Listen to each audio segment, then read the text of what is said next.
At just 13 years old, Louis Braille started working on a better version of the system. He wanted to make it more practical and easier to use. By the time he was 16, he had finished his own reading and writing system for the blind.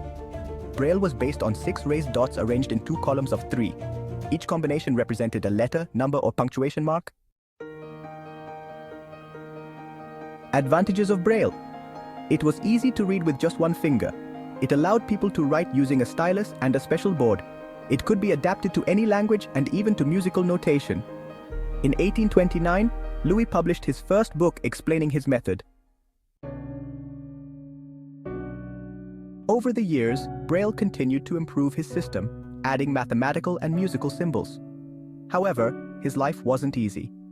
From a young age, he suffered from health problems, probably tuberculosis, and he spent much of his adult life sick.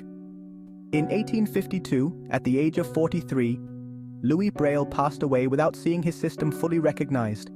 It wasn't until 2 years after his death that the school where he studied and taught finally adopted Braille officially.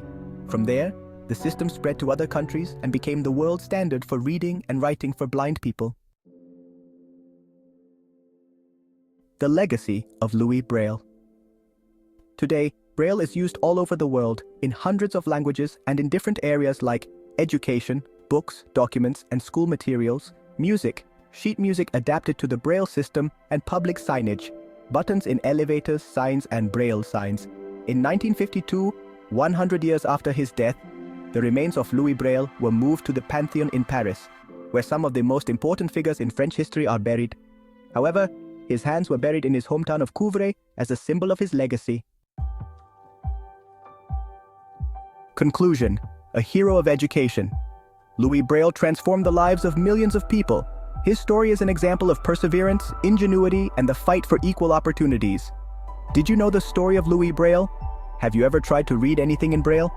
Tell us in the comments and subscribe to the channel for more amazing stories. See you in the next video.